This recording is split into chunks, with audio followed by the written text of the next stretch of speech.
ओम आप्यायन्तु ममांगानि वाक्प्राणश्चक्षुश्रोत्रम् अथो बलम् इन्द्रियाणि च सर्वाणि सर्वं ब्रह्मोपनिषदम् माहं ब्रह्म निराकुर्याम् मा ब्रह्म निराकरोत् अनिराकरणमस्तु अनिराकरणं मे अस्तु तदात्मनि निरतेय उपनिषत्सु धर्मा ते मयि सन्तु ते मयि सन्तु।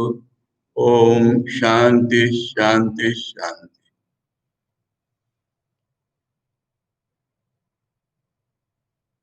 हम लोग यहाँ पर केनोपनिषद का अनुशीलन कर रहे हैं और तीसरे मंत्र का भाष्य हम लोग पढ़ रहे थे। शुरू से एक बार देख लेते हैं कि शिष्य ने पूछा है कि मेरी जो इंद्रियां चलती हैं, मन और मेरे श्वास और मेरी कर्म इंद्रियां और मेरी ज्ञान इंद्रियां, ये सब जो अपने अपने काम करते हैं, तो मैंने तो इनको नहीं बोला और ये अपने आप भी नहीं चल सकती। मन भी मेरा कोई चेतन एलिमेंट है बिना ये कोई भी काम जगत में नहीं हो सकता।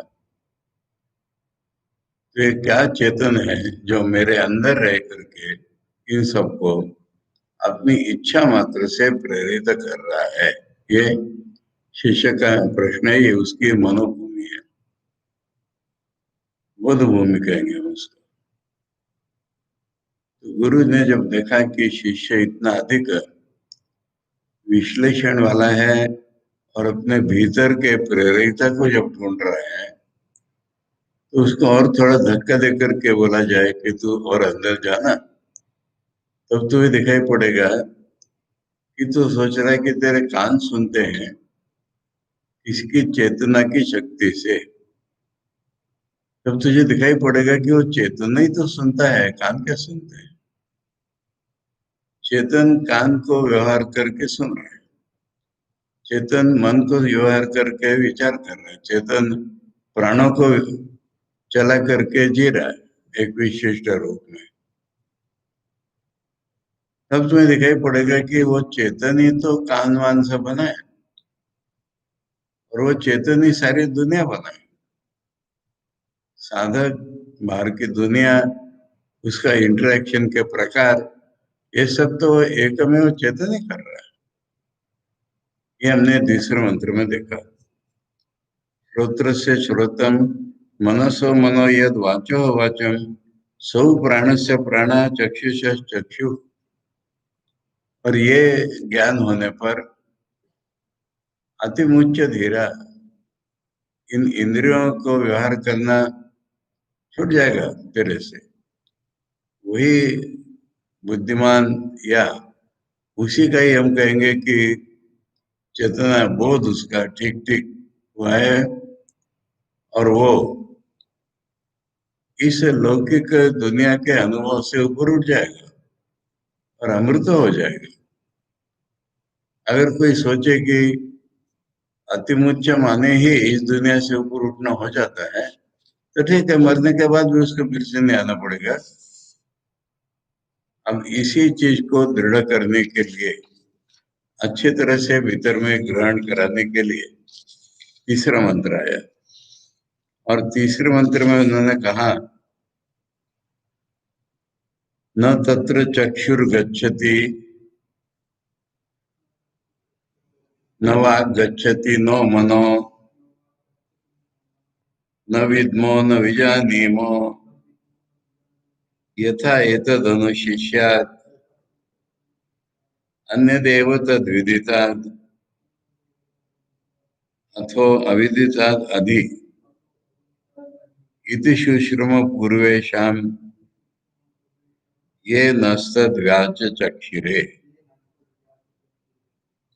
आंखें वहां तक नहीं पहुंचती, वाणी वहां तक नहीं पहुंचती का अर्थ है कि वाणी उसका वर्णन नहीं कर सकती। मन वहां तक नहीं पहुंचता, मैंने मन उसको नहीं सोच सकता। तो हम वो ऐसा ऐसा है, ऐसा कैसे बता सकते? और तुम्हें शिष्यों को कैसे उसका ज्ञान करा सकते हैं? किसी ऑब्जेक्ट के रूप में तो नहीं करा सकते। फिर आपको ज्ञान कैसे हुआ? तो कहते कि हमारे गुरु ने हमको ये बताया कि जानी वाली चीजें जो हम जानते हैं, अब हम जानते में पास्ट प्रेजेंट फ्यूचर और हम तुम सारे लेना चाहिए। जो भी जहां भी कोई चीज जान सकता है उस सबको इंक्लूड। मैंने आज जानी है कल नहीं जानी है ऐसा नहीं सोचना है। जानने लायक ही बोलो। जितनी दुनिया प्रकट है, अब देखो ना, रोज रोज नए आविष्कार हो रहे हैं। कितने लाइट ईयर्स दूरी पर एक गैलेक्सी है। तो देखिए ना आज तुमने, तो उसको भी इंक्लूड कर लो। दुनिया में जो प्रकट है वो आज या कल कभी न कभी कोई न कोई देखे लगे उसको। इसलिए दृश्य जगत जो है उससे वो अलग है। माने वो ऑब्जेक्ट है ही नहीं जो कोई उसको जान सकेगा। और अब जो जान ही नहीं सकते, जैसे अव्यक्त प्रकृति वगैरह, इसका कारण क्या है ये कौन जान सकता है?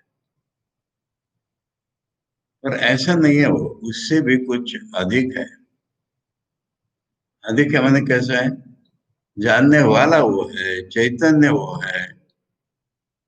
उसको ऑब्जेक्ट आज नहीं है, सूक्ष्म में कहीं है नहीं है।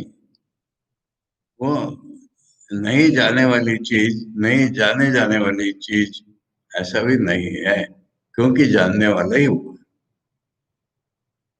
अब उसका जानने वाला क्यों नहीं कह दिया?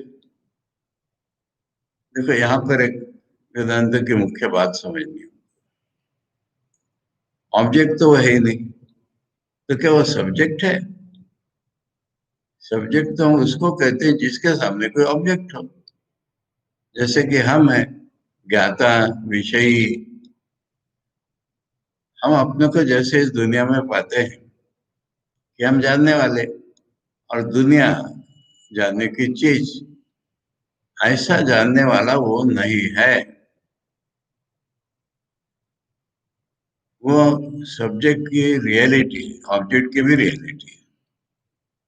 जानने वाले का असली स्वरूप है वो। ये तो श्रोत्र से श्रुत में बताया। और जो जानने वाली चीज है, जानने वाले, उसका भी वो रियलिटी है। इसलिए उसको विषय विषय बोधातीत, सब्जेक्ट ऑब्जेक्टलेस रियलिटी ऐसा कहेंगे। ये तो शब्दों में वर्णन हो गया।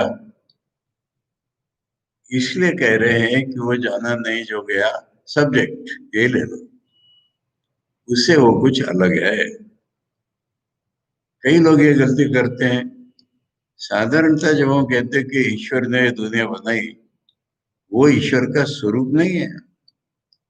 दुनिया बनाता है ईश्वर। दुनिया ईश्वर से प्रकट हो जाती है, ईश्वरी दुनिया बन जाता है। ईश्वरी दुनिया के रूप में अपीयर होता है तो बनाएगा क्या? कुम्हार जैसे घड़ा बनाता है मिट्टी से, ऐसे भी कल्पना करते हैं लोग। आर्य समाज के संस्थापक दयानंद सरस्वती कहते हैं त्रित्ववाद है उनका, कि प्रकृति नाम की एक चीज है, ईश्वर नाम की एक चीज है, आत्मा अलग अलग है, और वो प्रकृति से दुनिया को बना देते हैं।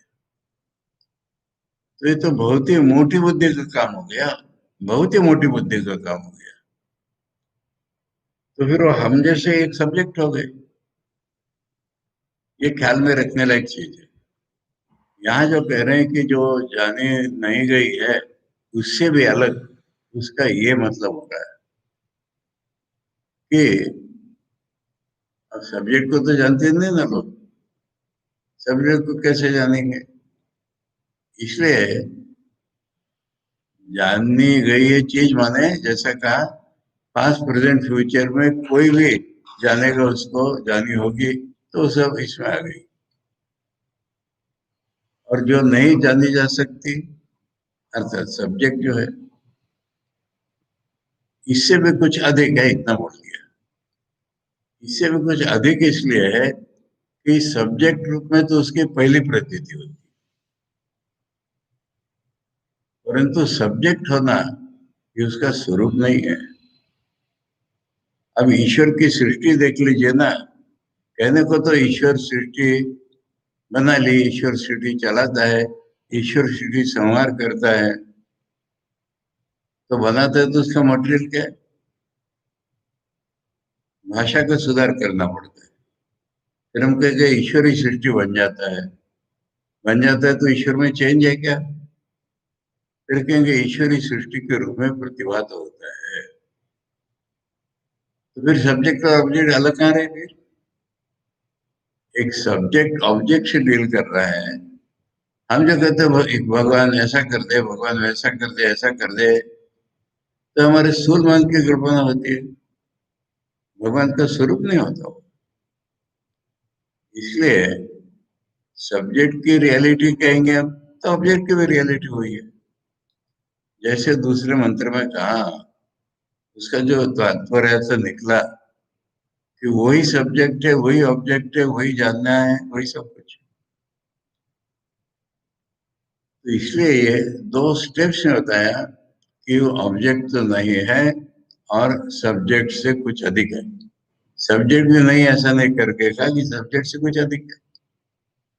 क्या अधिक है? सब्जेक्ट ऑब्जेक्ट लेस सब्जेक्ट है, बोलो। विषय विषय बोधा। अच्छा, जानता सब कुछ वही है ना, इसलिए सब्जेक्ट नहीं है कहना मुश्किल है ना। मैं नहीं जानता, तुम नहीं जानते, तो वो जानता है ना सब कुछ। मैं नहीं करता, तुम नहीं करते, तो करता वही है ना सब कुछ। इसलिए जानना करना उसका नहीं है ये कहना मुश्किल है, परंतु उसका स्वरूप इतना ही नहीं है, इससे कुछ अधिक है, ये शब्द है इनके। और ये हमें उन्होंने बताया जिन्होंने हमको अच्छे तरह से समझा दिया। यानी समझाने का ब्रह्म का हमारे भीतर जो साधक को प्रतीत हो रहा है कोई चेतन है, उसको बताने का यही परंपरागत प्रकार है। यानी गुरु शिष्य को इसी पद्धति से सिखाएंगे ना।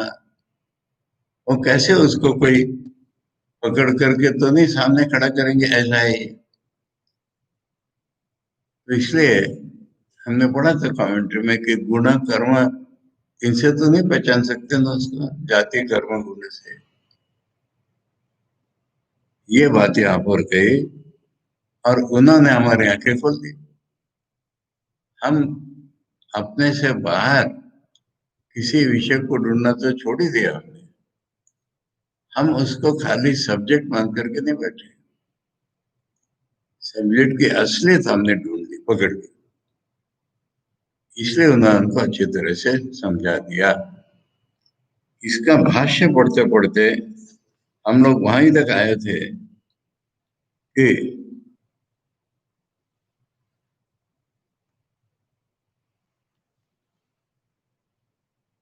न विद्मो न विजानीमो यथा एतदनुशिष्यात्, यहाँ तक हो गया था। अब हमें कैसे सिखाया गया? वो जो है अन्य देव तद विदिता अथवा अविदिता अधि इति। इति माने यहाँ तक के वाक्य का अर्थ आचार्य प्रकट करेंगे। आचार्य के भाषा की स्टाइल है, एक शब्द नहीं पर प्रकट कर रहे हैं वो। अन्य देव तद विदिता अथवा अविदिता अधि इति, इतने वाक्य को लेके कोटेशन मार्क में डालो ये। इसको अभी आचार्य समझाएंगे।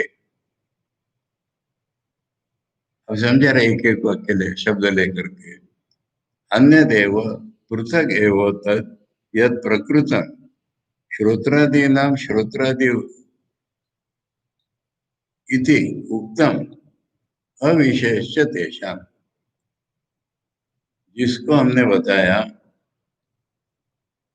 तद है ना, अन्य देव तद विदिता दधि। तो अन्य देव अन्य पृथक एव, अलग ही है। तद माने क्या समझा है? यद प्रकृतम, प्रकृत माने जिसका कॉन्टेक्स्ट से चल रहा है। श्रोत्रादीनां श्रोत्रादि इति उक्तम, कानों का भी कान इत्यादि जो बोला गया, अविषय तेषाम, कानों का विषय नहीं है ये बताएगा। तो उसमें कान का, आंख का, मन का, प्राण का विषय नहीं है तद वो तद है। अन्य देव तद विदिता, तो अन्य देव माने पृथक है वो, तद माने ये जो बताया था वो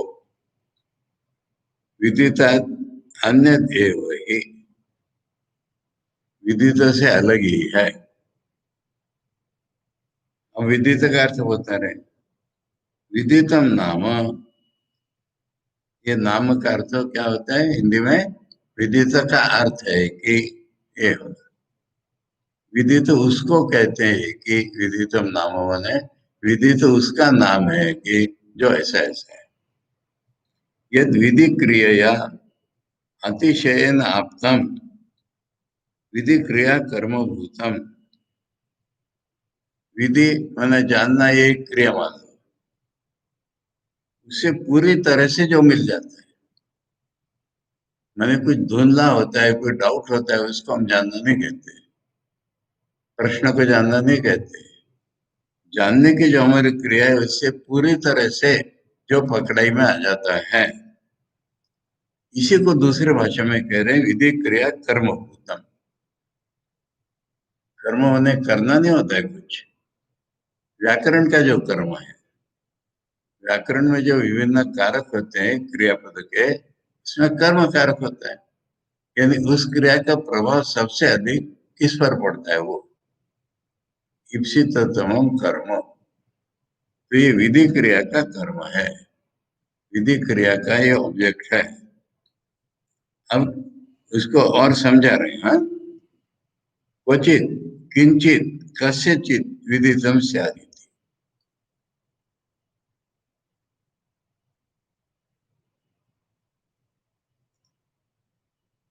क्वचित माने कभी न कभी, किंचित कुछ न कुछ, कस्यचित किसी को भी, विदित है। विदित को ऐसा एक्सटेंड करो, आज हमको दिख रहा है ऐसा नहीं, कभी किसी को दिखा होगा, कभी किसी ने जाना होगा किसी प्रकार से, यानी ऑब्जेक्ट नहीं है बताने के लिए इसकी व्याप्ति बढ़ानी पड़ेगी ना। जानी हुई चीज मेरी जानी हुई नहीं है, आज मुंबई नहीं गया हूं मैं, कल के क्षेत्र में बैठा हूँ, मुंबई जानी हुई चीज नहीं, ऐसा नहीं। किसी न किसी की कहीं न कहीं किसी न किसी प्रकार से जो अनुभव में है, वो सारा विदित में ही लेना पड़ेगा, और तब कहना पड़ेगा कि उससे अलग है। मैंने कैटेगरी हम जो बनाते हैं वर्गीकरण, तो नॉन विषय इस कैटेगरी से अलग है, इतना उसका व्याप्ति बढ़ानी पड़ेगी तब ये कैसा समझ में आएगा। अब इसका तात्पर्य क्या है वो बता रहे, सर्वमेव व्याकृतम विदितम एव, व्याकृत माने मैनिफेस्टेड, प्रकट, जितना भी जहाँ कुछ है वो सारा नॉन में ही आ जाएगा, उस रूप में है ही नहीं वो। तस्मात् अन्य एव इति अर्थ, उससे अलग है, अलग ही है।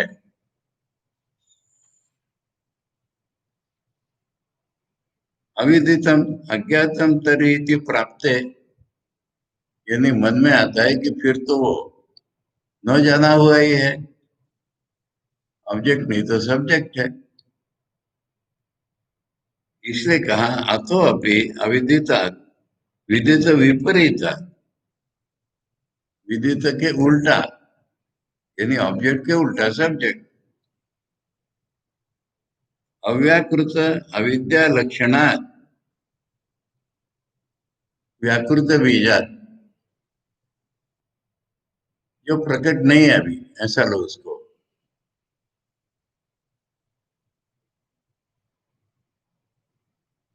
उसी को अविद्या या माया कहेंगे ना, जो अभी प्रकट ही नहीं है।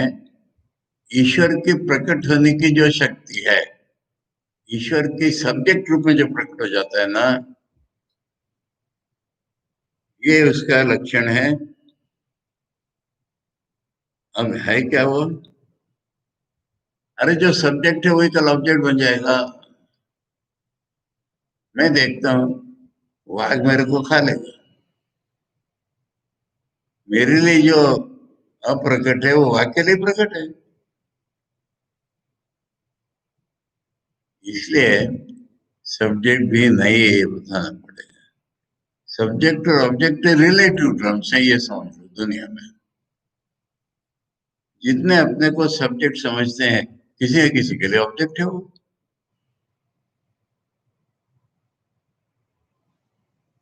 इसलिए ये व्याकृत बीजात, बस सब्जेक्ट ही कल ऑब्जेक्ट बन जाएगा। वैसे सोचो, जैसे इसमें लिखा है कि अभी अव्याकृत है, व्याकृत हो जाएगा कल। अभी माया या अप्रकट रूप में जो है वो रहे। देखो इसको दूसरे प्रकार से, हम गहरी नींद में जो है, हम क्या है? अप्रकट है ना। हम हैं, पर हम क्या है नहीं पता है ना हमको। किसी प्रकार पता नहीं ना हम क्या है। परंतु रुको ना, जब स्वप्न में जागृति में आएंगे तो पता चल जाएगा। नींद में जो है वही तो स्वप्न और जागृति का बीज है।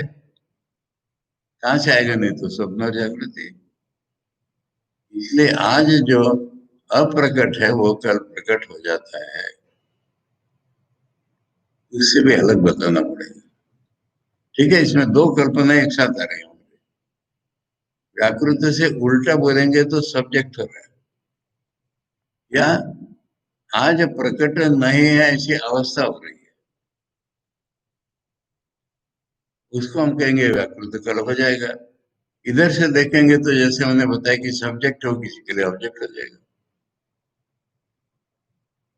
अन्य द्वितीय अर्थ इससे अलग है। इसमें हाँ, उससे अधिक। अधि माने बियॉन्ड, ऊपर। अधि माने उससे बियॉन्ड है, ऊपर है। अधि इति उपरि अर्थे लक्षण या अन्य द्वितीय अर्थ। इंपॉर्टेंट चीज है लक्षण या अन्य। देखो ब्रह्म बहुत इंपॉर्टेंट चीज है यार। ब्रह्म से अलग कोई चीज है बोला तो तुम्हारा अद्वैत ही खत्म हो गया। फिर क्या बोलना पड़ेगा? ब्रह्म के लक्षण अलग प्रकार से, इसके लक्षण अलग प्रकार से, बस। अरे दुनिया कहीं भी कुछ भी ब्रह्म से अलग नहीं है। अलग अगर हुई दुनिया ब्रह्म से, तो फिर एक में दिखा रहा है। तो फिर अलग क्या है? उसके लक्षण अलग हैं, ब्रह्म के लक्षण अलग है। ब्रह्म के लक्षण है अनचेंजिंग, इसके लक्षण है चेंजिंग। ब्रह्म के लक्षण है कॉन्शियस, इसके लक्षण है जड़। बात समझ में आ रही? ब्रह्म से अलग दुनिया में कोई चीज नहीं हो सकती। इसलिए भिन्न शब्द का व्यवहार नहीं किया जा सकता, विलक्षण शब्द का व्यवहार किया जा सकता। ये टेबल है तो ब्रह्म ही स्वरूप में। परंतु टेबल के लक्षण क्या है? इतना लंबा चौड़ा ऊंचा है, टेबल के लक्षण है। ब्रह्म के लक्षण तो ऐसे नहीं बोल सकते। समझ आ रही बात? क्लियर कर लो मत में कि ब्रह्म से अलग कुछ चीज नहीं है, परंतु लक्षण भिन्न है इसके, ब्रह्म के लक्षण अलग है, बस। और हमें मैपन है, ब्रह्म में मैपन भी नहीं है, लक्षण अलग है। हम ब्रह्म से अलग ही नहीं है, परंतु हमें मैपन है, ब्रह्म में नहीं है। इसलिए लक्षण से अलग है। लक्षण या अन्य इति अर्थ, लक्षण से दूसरा कुछ। ठीक है। यदि अस्मात् अधिक उपरि भवति तत् तस्मात् अन्य इति प्रसिद्ध। और ये तो हमारे रोज की बात है कि अगर कोई किसी से ऊपर है तो उससे अलग है ना, तभी ऊपर है ना। अलग यहाँ पर लक्षण से ही अलग है। ठीक है। अब इसका तात्पर्य क्या निकला ये समझाना पड़ेगा। यद विदितम तद अल्पम मर्त्यम दुखात्मकम च इति हेयम। जो ऑब्जेक्ट है हमारे सामने, दुनिया भर के ऑब्जेक्ट हमको बड़े आनंददायी सुखदायी लग रहे हैं, और वो फाइनाइट है ना। अगर हम किसी भी चीज को जानते हैं तो हमारे ज्ञान से लिमिटेड है, वो मरते हो गए, वो परमानेंट हो गई नहीं। और दुखात्मकम च, फिर दुख ही देगा हमको। ठीक है, अविद्या का रूप है ये। यद विदितम तद अल्पम मर्त्यम दुखात्मकम चेति हे यम।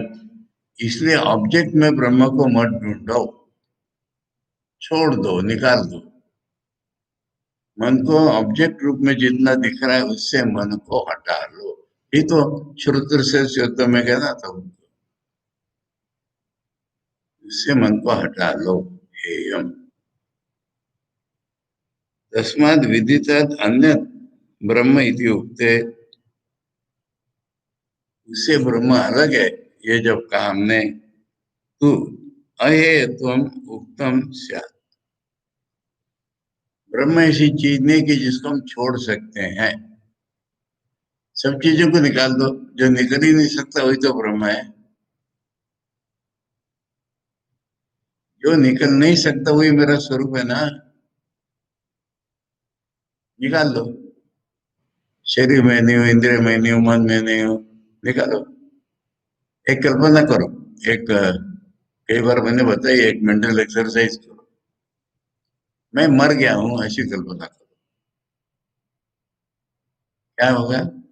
मैं मर गया हूं, इसको मैं देख रहा हूँ, ऐसी कल्पना होगी। वो मैं मर गया पर एक देखने वाला देखे ना, इसको नहीं हटा सकता ना कोई। तो इसलिए ब्रह्म हटाने लायक चीज नहीं होती। अब इसके उलट क्या होता है, हटाने का के उलट? ये वेदांत के शब्द कॉमन बार बार बताएंगे। ये उपादेय नहीं है, उपादेय मैंने लेने लायक। तो इसके विरुद्ध जो बोला मैंने, वो सब्जेक्ट ऑब्जेक्ट बोलते हैं ना, उसको विभिन्न प्रकार से सेट कर।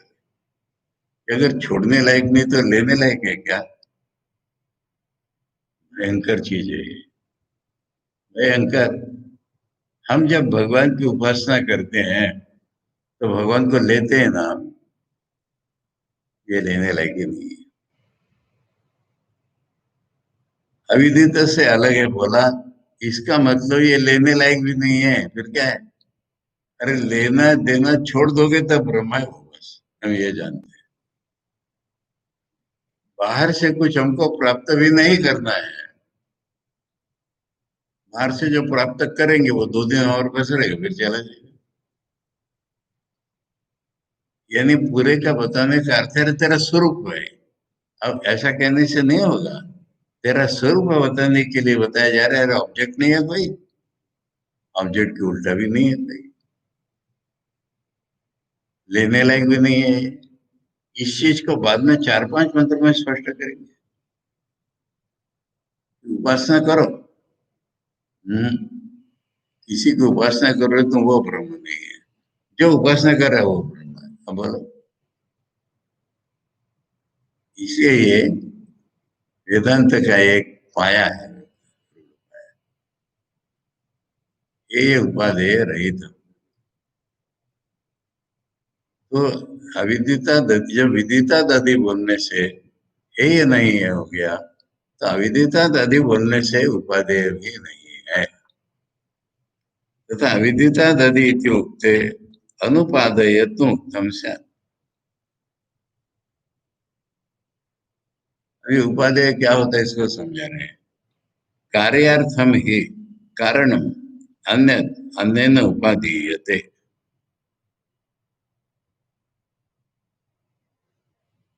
कार्यार्थम किसी कार्य के लिए किसी अन्य द्वारा किसी अन्य को लिया जाता है। लेने वाला अलग, उसको कुछ हासिल करना है। कार्यार्थी माने उसको कुछ अचीव करना है, तो वो दूसरे किसी चीज को लेता है ना। ये सब सूक्ष्म विचार है, ये केनोपनिषद है कि किसी चीज को हासिल करने के लिए जो करने वाला है उसको और कुछ लेना पड़ता है। अब हवन कर रहे हो तुम, हाथ में पानी लो, फिर ऐसा ऐसा मंत्र बोलो, यानी यज्ञ कर्म करने के लिए तुमको पानी लेना पड़ रहा है। अब दर्भ बांधो, काम करने के लिए कुछ तो भी करना पड़ रहा है ना। चलो बगीचे में काम करना है, फावड़ा कुदाली लो, तो ऐसा ये उपादेय नहीं है।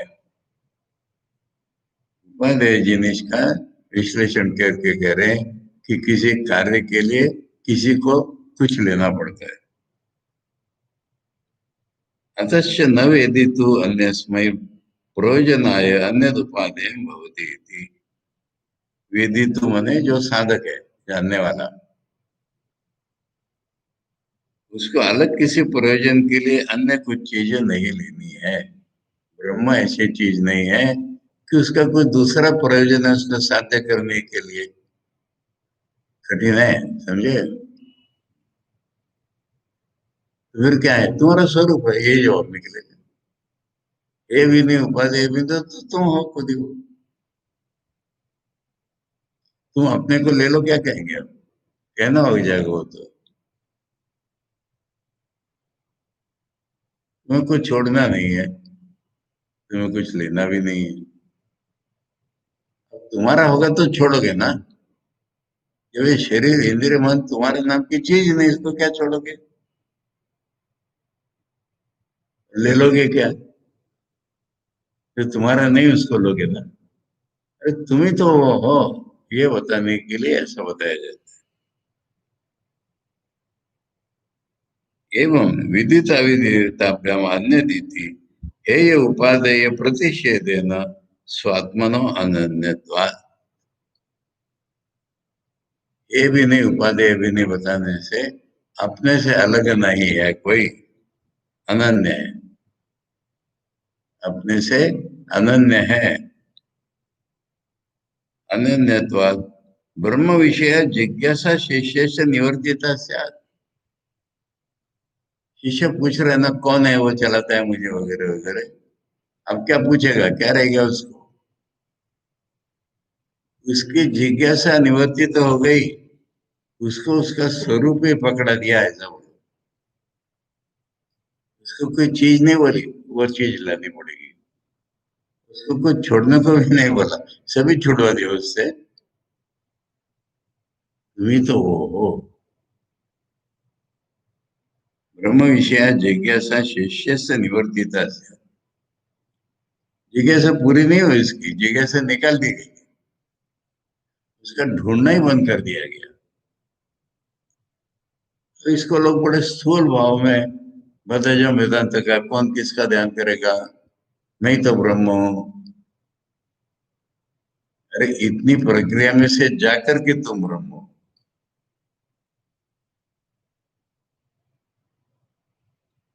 नहीं अन्य से स्वात्मनो विदित अविद्यताभ्याम अन्यत्वम वस्तुना संभवती इति आत्मा ब्रह्म इति वाक्य।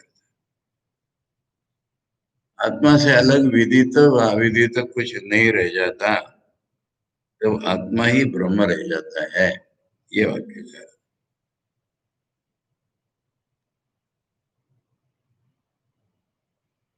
और ये चीज सारे उपनिषद में बोली है, मांडुक्य में आयम आत्मा ब्रह्म, छांदोग्य में ये आत्मा अपात्मा। अब बताओ मुझे, ये जो चार वाक्य यहाँ पर ये महावाक्य है कि नहीं, बताओ। अपना ब्रह्म स्वरूप प्रकट करने वाले वाक्य कोट कर रहे हैं आचार्य यहाँ पर, नहीं तो वहां के क्या डेफिनेशन।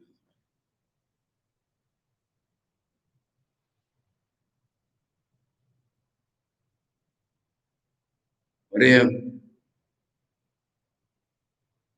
मुंड मांडुक्य के प्रश्न ये कहाँ के हैं,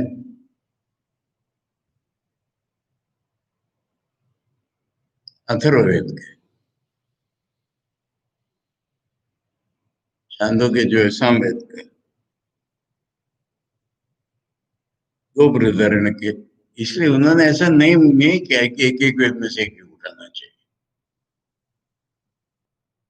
जो महावाक्य हमको बताए जाते हैं, थोड़ा विषयांतर हो रहा है, पर मैं एक महत्व की चीज आ रही इसलिए बता रहा हूं। जो हमको महावाक्य बताए जाते हैं, ऋग्वेद में से कम एक तो निकालना चाहिए ना। इसलिए वो ऐतरेय उपनिषद का क्या है, अयम आत्मा ब्रह्म, ये तो मांडुक्य में है। हाँ, प्रज्ञानम ब्रह्म, प्रज्ञानम ब्रह्म। अब ये प्रज्ञानम ब्रह्म याद है ही नहीं। खैर छोड़ो। तो ये चॉइसेस ऐसे वचन लाए हैं जिसमें अपना स्वरूप ही ब्रह्म ही है बताया गया है। इसमें भी एक इतनी अत्यंत महत्व की चीज आ रही है, इसको भी देखो जरा। अयम आत्मा ब्रह्म, ये आत्मा अपहत पात्मा। कौन सा आत्मा? जिसका पाप के साथ संबंध ही नहीं है, जिसका पाप या पुण्य के साथ संबंध ही नहीं है, वो आत्मा। और यह साक्षात अपरोक्षात ब्रह्म, जो प्रत्यक्षता अपरोक्ष अनुभव में, इसको भी हम नहीं समझाएंगे। जो प्रत्यक्षता अर्थात अपरोक्ष अनुभव में ब्रह्म है वो। अब चौथा जो है ना महत्व के सुन लीजिए। बृहदारण्यक में यही भाव है सब जगह, ये आत्मा सर्वांतर, मेरा स्वरूप लेके नहीं बैठना है मुझे, जो पतंजलि सूत्र जैसा बता रहा है हमको, सांख्य जैसा बता रहा है। सबका आत्मा वही है, वही तो मेरे सामने ऑब्जेक्ट नहीं रहेंगे दूसरे। सर्वात्मा, सर्वात्मा भाव, ये बृहदारण्यक उपनिषद का मुख्य है। उसी की सूचना ईशोपनिषद में ईशावास्यम इदम सर्वम से की। तो ये सर्वांतरत्व, ये महत्व की चीज है जो चारों वाक्यों में नहीं आई तुम्हारे।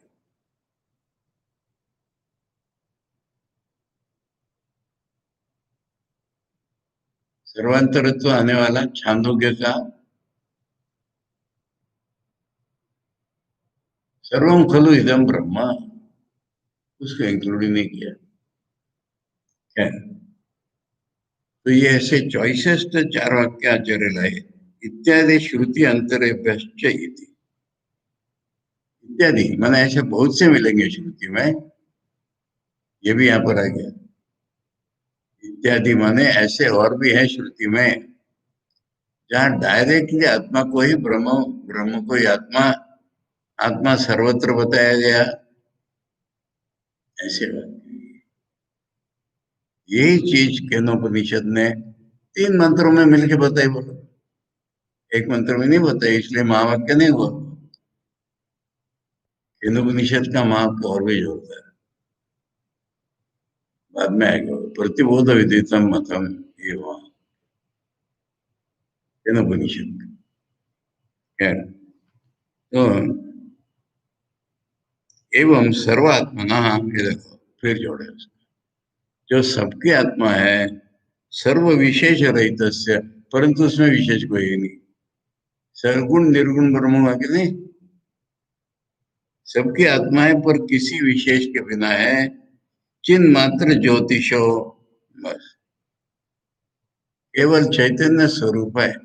ज्योति, ज्योति माने चैतन्य ज्योति है जिससे हमको दुनिया प्रकाशित दिखती है। ब्रह्मत्व प्रतिपादक, ऐसे ब्रह्म के प्रतिपादक वाक्यार्थ से आचार्योपदेश परंपरा प्राप्तत्व, ऐसा जो ब्रह्म है ना, वो आचार्य परंपरा से ही प्राप्त होता है। इसलिए उन्होंने कहा कि हमें जिन्होंने सिखाया था उन्होंने ये बताया था। अब आखिरी जो क्लॉज रह गई ना, उसका आचार्य अर्थ यहाँ पर कर रहे हैं। इति सुश्रुम धीराणाम यस्तद् आचार्य, उसके लिए आचार्य यहाँ बता रहे कि ऐसा जो ब्रह्म प्रतिपादक वाक्य है, उसका जो अर्थ है, वाक्य निकाली, आचार्य उपदेश परंपरा प्राप्तत्व, वो आचार्य उपदेश की परंपरा से ही प्राप्त होता है। आह इति सुश्रुम इत्यादि। इति सूक्ष्म इत्यादि का ये तात्पर्य है। ब्रह्म च एवं आचार्य उपदेश परंपरया एव अधिगंतव्यम न तर्कता। ये कठोपनिषद से लाए। प्रवचन मेधा बहुश्रुत तपो यज्ञादिभ्यश्चैति। ये गुरु परंपरा से ही पाने की चीज है, तर्क से नहीं, प्रवचन से नहीं, मेधा से नहीं, बहुत पढ़ने से नहीं, तप से नहीं, यज्ञ आदि किसी से नहीं। ये कहने के लिए इति एवं शुश्रुम श्रुतवन्तो वयं पूर्वेषाम् आचार्याणां वचनम्। ये आचार्य न अस्मभ्यं ब्रह्म व्याचचक्षुरे व्याख्यातवन्तः। स्पष्टं कथयितवन्तः। जिन्होंने हमको ब्रह्म अच्छी तरह से समझा दिया, उन्होंने ऐसे ही होता है। उसका ग्रहण करने वाला भी होना चाहिए वैसे ही। येषाम् इति अर्थः। ठीक है।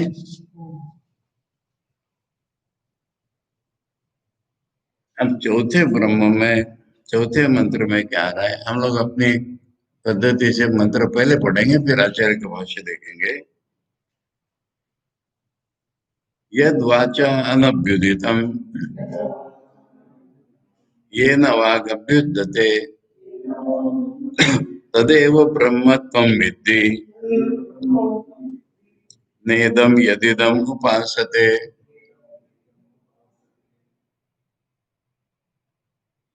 अब यहाँ न करके क्यों कहा गया? कुछ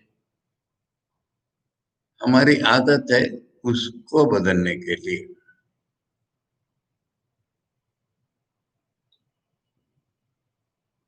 ब्रह्म ईश्वर कुछ भी कहने से हमको लगता है हमको उसको उपासना करनी है।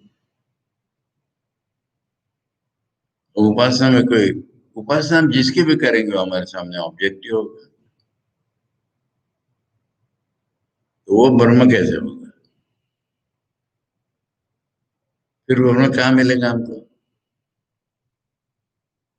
वाणी से जो प्रकट नहीं हुआ, वाणी जिसके कारण प्रकट हुई, वो ब्रह्म है। मैंने जो वाचो वाचम बोला तो उसको इसी प्रकार से प्रेजेंट कर रहे हैं कि वाणी जिसको प्रकट नहीं कर सकती, जो वाणी को प्रकट करता है वो ब्रह्म है। तो जिसकी उपासना करे वो ब्रह्म नहीं है। उपासना कर ले, उपासना से क्या होता है? उपासना नाम तो चित्त एकाग्र। फिर एकाग्रता बढ़ती जाएगी, मान लिया। ब्रह्म प्राप्ति के लिए तो सारा उल्टा ही मामला है ना।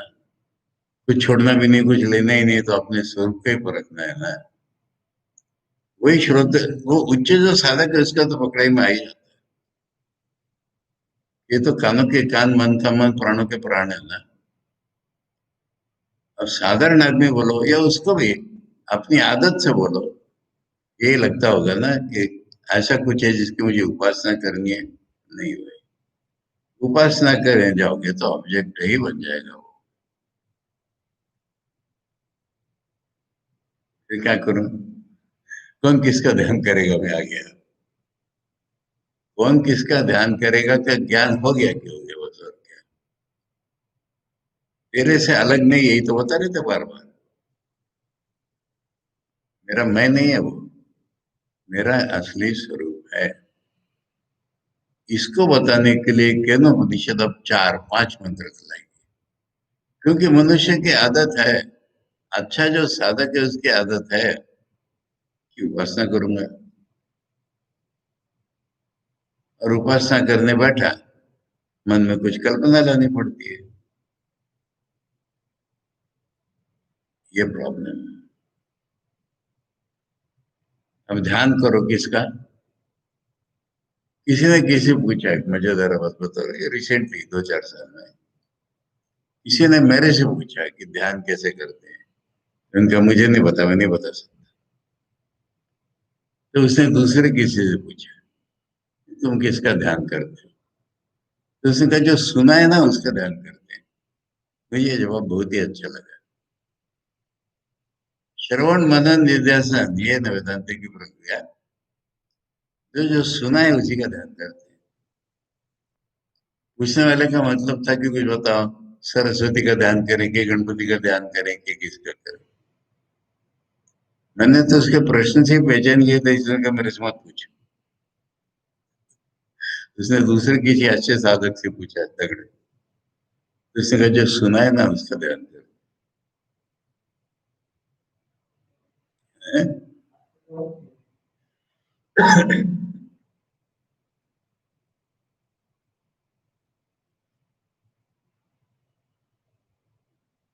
मेरे गुरुजी के किसी शिष्य की बात है,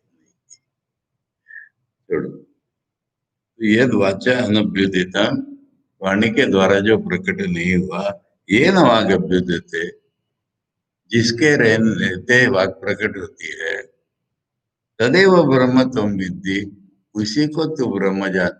यानी देखो वाणी से बोलना चल रहा है, उस वक्त सोचो कौन बोल रहा है, ये इसका रहस्य है। न इदम यद इदम उपास, जिसकी तो इदम इदम माने एक ऑब्जेक्ट, एक इदम लेकर के उपासना करे वो नहीं है। आचार्य इसको इंट्रोड्यूस कर रहे हैं। अन्य देवता विदिता दत्तो अविदिता दधि इत्यनेन वाक्येन आत्मा ब्रह्म इति प्रतिपादिते श्रोतृ आशंका जाता। इसमें आत्मा ही ब्रह्म ये बताया गया, सुनने वाले को शंका हो गई। कथम नु आत्मा ब्रह्म, आत्मा ब्रह्म कैसे होगा? यानी हमारी पूर्व धारणाओं से यह टकराया। आत्मा ही नाम अधिकृता कर्मणि उपासने च संसारी कर्मोपासनम व साधनम अनुष्ठाय ब्रह्मादि देवान स्वर्गम व प्राप्तुम इच्छति। हम आत्मा किसको जानते हैं? जो कर्म में अधिकारी है, जो कर्म कर सकता है या उपासना कर सकता है। जो संसारी है, कर्म या उपासना या और कोई साधन करेगा। ब्रह्मा या ब्रह्म, ब्रह्म नहीं है, ब्रह्मा होने ब्रह्मा, ब्रह्मा आदि देवान को पाएगा उपासना से, स्वर्ग में प्राप्त इच्छति, या कर्म करके स्वर्ग में जाएगा। इसको हम आत्मा माने हुए हैं। तस्माद अन्य उपास्य विष्णु और ईश्वर इंद्र प्राणो व ब्रह्म भवितुम अर्हति। अब उससे कोई अलग होगा उपास्य, या तो विष्णु की उपासना करेगा, या ईश्वर जो है ना, ईश्वर का अर्थ शिव होता है। ईश्वर जब ऐसे कंपैरिजन में आता है, अच्छा शिव के क्या नाम है? कोटेश्वर, ब्रह्मेश्वर है ना। हाँ, तो ईश्वर अर्थ शिव कह गया। तो या तो विष्णु की उपासना करता है या शिव की उपासना करता है, और नहीं तो इंद्र की उपासना करता है, मैंने जो देवलोक वगैरह को जाना है, स्वर्गलोक जाना है। प्राणो हुआ, प्राण मैंने हिरण्यगर्भ, हिरण्यगर्भ की उपासना करते हैं। या इसको ये ले लो ना, ब्रह्मा, विष्णु ईश्वर जब आ गए तो ब्रह्मा आ गए, उसकी उपासना करता है। ब्रह्म भवितुम अर्हति, ये कुछ इसमें से ब्रह्म होंगे। आत्मा माने उपासना करने वाला ऐसा कोई ब्रह्म होगा, साधारण आदमी की कल्पना। न तो आत्मा, आत्मा ही ब्रह्म कैसे होगा? लोक प्रत्यय विरोधा, लोगों का जो साधारण अनुभव है उसके विरुद्ध हो रहा है।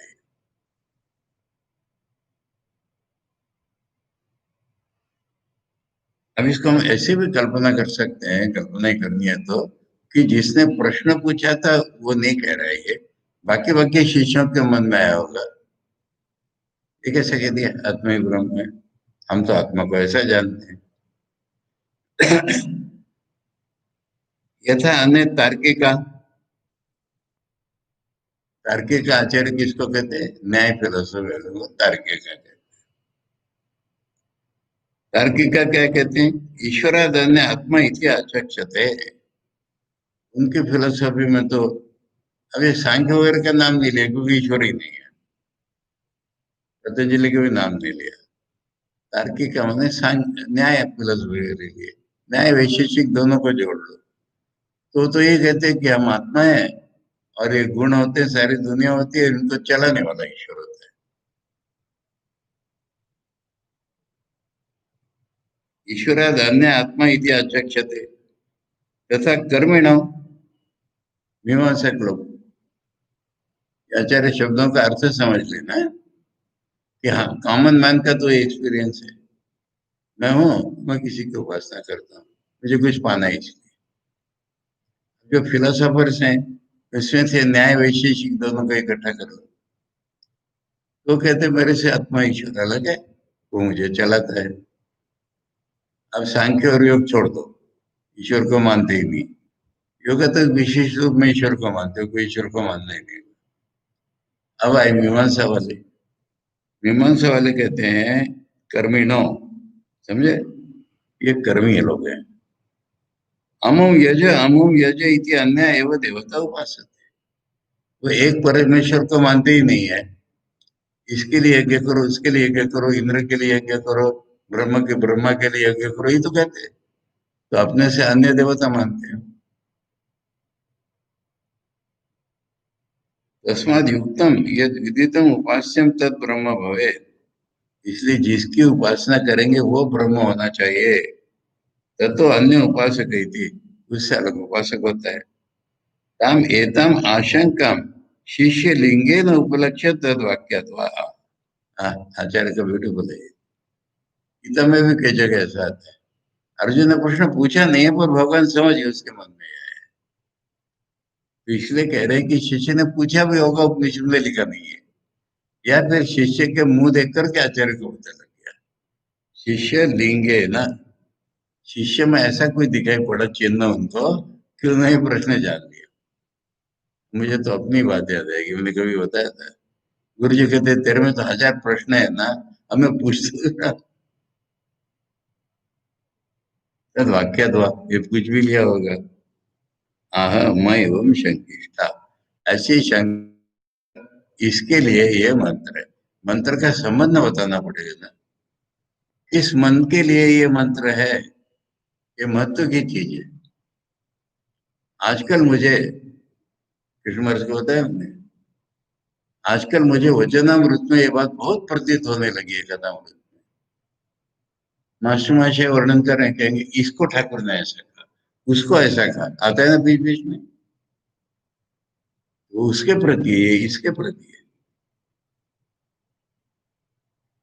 ऐसा गुरु ऐसा नहीं है मेरे जैसा एक प्रवचन कर दिया सबके लिए, हर एक को उसके मन के अनुसार।